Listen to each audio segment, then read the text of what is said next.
ଓଡ଼ିଶାର ପ୍ରତ୍ୟେକ ଛାତ୍ରଛାତ୍ରୀମାନଙ୍କୁ ମୋର ଏହି ୟୁଟ୍ୟୁବ୍ ଚ୍ୟାନେଲକୁ ସ୍ୱାଗତ ଜଣାଉଛି। ଆଜି ଆମେ କ'ଣ ଦେଖିବା ନା କୋର୍ ପେପର୍ 8ର ୟୁନିଟ୍ 3 ବିଭିନ୍ନ ଦାରିଦ୍ର୍ୟ ଦୂରୀକରଣ କାର୍ଯ୍ୟକ୍ରମ।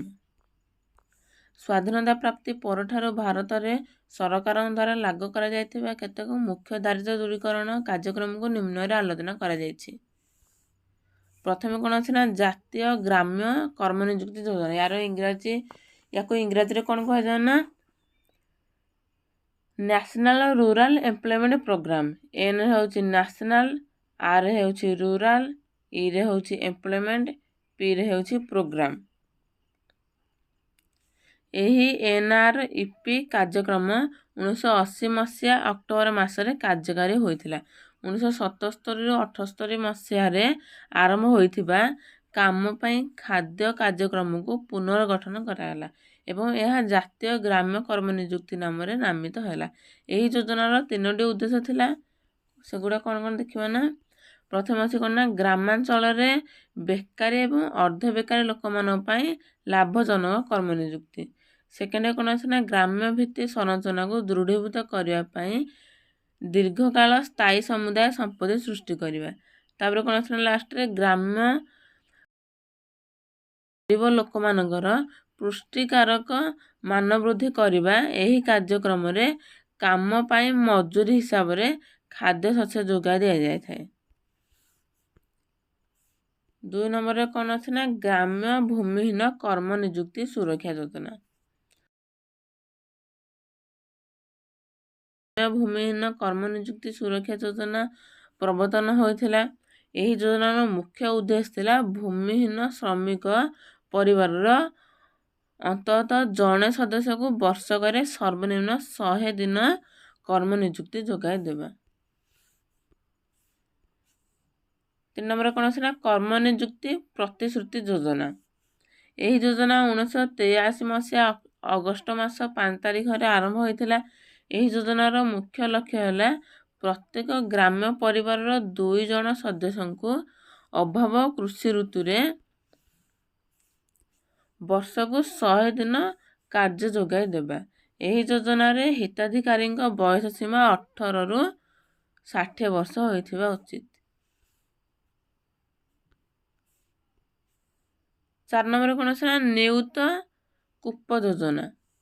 ଏହି ଯୋଜନାରେ ଆବଶ୍ୟକ ଅର୍ଥର 80 ଭାଗ କେନ୍ଦ୍ର ସରକାର ଓ 20 ଭାଗ ରାଜ୍ୟ ସରକାର ବହନ କରିଥାନ୍ତି। ଏହି ଯୋଜନାର ମୁଖ୍ୟ ଲକ୍ଷ୍ୟ ହେଲା ଗରିବମାନଙ୍କୁ ମାଗଣାରେ ମୁକ୍ତ ଜଳସେଚନ କୂପ ଯୋଗାଇ ଦେବା। 5 ନମ୍ବରରେ କ'ଣ ଅଛି ନା ଗ୍ରାମ୍ୟ ବାସଗୃହ ଯୋଜନା। ସରକାର ଗରିବ ଲୋକମାନଙ୍କ ପାଇଁ ବାସଗୃହ ଯୋଜନା କାର୍ଯ୍ୟକାରୀ କରିଛନ୍ତି। ଇନ୍ଦିରା ଆବାସ ଯୋଜନା 1985 ମସିହାରେ କାର୍ଯ୍ୟକାରୀ ହୋଇଥିଲା। ତଫସିଲଭୁକ୍ତ ଜାତି ଓ ଜନଜାତିର ଗରିବ ପରିବାର ଏବଂ ଦାରିଦ୍ର୍ୟ ସୀମାରେଖା ତଳେ ଥିବା ଲୋକମାନଙ୍କୁ ମାଗଣାରେ ବାସଗୃହ ଯୋଗାଇ ଦେବା ଥିଲା ଏହି ଯୋଜନାର ମୂଳ ଲକ୍ଷ୍ୟ। 6 ନମ୍ବରରେ କ'ଣ ଅଛି ନା ପ୍ରଧାନମନ୍ତ୍ରୀ ରୋଜଗାର ଯୋଜନା। ଏହି ଯୋଜନା 1993 ମସିହା ଅକ୍ଟୋବର 2 ତାରିଖରେ କାର୍ଯ୍ୟକାରୀ ହୋଇଥିଲା।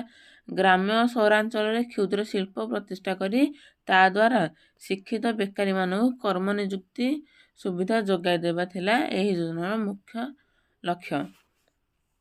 ଏହି ଯୋଜନାରେ 18 ବର୍ଷରୁ 35 ବର୍ଷ ମଧ୍ୟରେ ଥିବା ସମସ୍ତ ଯୁବକମାନଙ୍କୁ ଋଣ ଦିଆଯାଇଥାଏ। ମହିଳାମାନଙ୍କ ବୟସ ସୀମା ଥିଲା କେତେ 18ରୁ 45 ନିର୍ଦ୍ଧାରିତ ଅଟେ। 7 ନମ୍ବରରେ କ'ଣ ଅଛି ନା ପ୍ରଧାନମନ୍ତ୍ରୀ ଗ୍ରାମ୍ୟ ସଡ଼କ ଯୋଜନା। ଏହି ଯୋଜନା 2000 ମସିହା ଡିସେମ୍ବର ମାସରେ କାର୍ଯ୍ୟକାରୀ ହେଲା। ଏହି ଯୋଜନାର ମୂଳ ଲକ୍ଷ୍ୟ ହେଉଛି 10ମ ପଞ୍ଚବାର୍ଷିକ ଶେଷ ସୁଦ୍ଧା ଗ୍ରାମାଞ୍ଚଳରେ 500 କିମ୍ବା ତାଠାରୁ ଅଧିକ ଲୋକ ସଂଖ୍ୟା ବିଶିଷ୍ଟ 1.6 ଲକ୍ଷ ଅଗମ୍ୟ ଅଞ୍ଚଳ ସହିତ ଯୋଗାଯୋଗ ସ୍ଥାପନ କରିବା। 8 ନମ୍ବରରେ କ'ଣ ଅଛି ନା ଜବାହାର ରୋଜଗାର ଯୋଜନା। କ'ଣ ଜବାହାର ରୋଜଗାର ଯୋଜନା।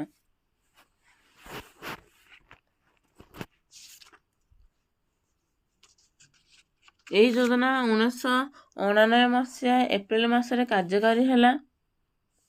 ଏହି ଯୋଜନାର ମୁଖ୍ୟ ଲକ୍ଷ୍ୟ ଗୁଡ଼ିକ ନିମ୍ନରେ ଦିଆଯାଇଛି।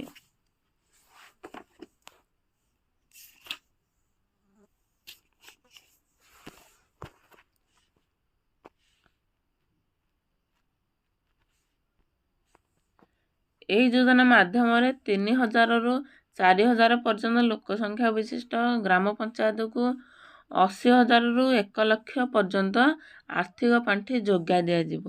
ପଞ୍ଚାୟତ ଗୁଡ଼ିକ ନିଜ ନିଜର ଯୋଜନା ପ୍ରସ୍ତୁତ କରିବେ। ସେକେଣ୍ଡ କ'ଣ ଅଛି ନା ଏଥିପାଇଁ କେନ୍ଦ୍ର ସରକାର 80 ଭାଗ ଏବଂ ରାଜ୍ୟ ସରକାର 20 ଭାଗ ଅର୍ଥ ବହନ କରିବେ। ତାପରେ କ'ଣ ଅଛି ନା ଏଥିରେ ଦାରିଦ୍ର୍ୟ ସୀମାରେଖା ତଳେ ଥିବା ପରିବାରରୁ ଅତି କମରେ ଜଣେ ସଦସ୍ୟକୁ 1 ବର୍ଷ ମଧ୍ୟରେ 50ରୁ 100 ଦିନ ପର୍ଯ୍ୟନ୍ତ କର୍ମ ନିଯୁକ୍ତି ଯୋଗାଇ ଦେବା। ଲାଷ୍ଟ କ'ଣ ଅଛି ନା ସମଗ୍ର ପାଣ୍ଠିର 30% ଅର୍ଥ ମହିଳାମାନଙ୍କର କର୍ମ ନିଯୁକ୍ତି ପାଇଁ ବ୍ୟବସ୍ଥା ରହିଛି। ଭିଡ଼ିଓଟି ଯଦି ଭଲ ଲାଗିଲା ତେବେ ଲାଇକ୍ କରନ୍ତୁ, ସେୟାର କରନ୍ତୁ, ସବସ୍କ୍ରାଇବ୍ କରନ୍ତୁ ଏବଂ ଯାହା ଡାଉଟ୍ ଅଛି କମେଣ୍ଟରେ ଲେଖନ୍ତୁ।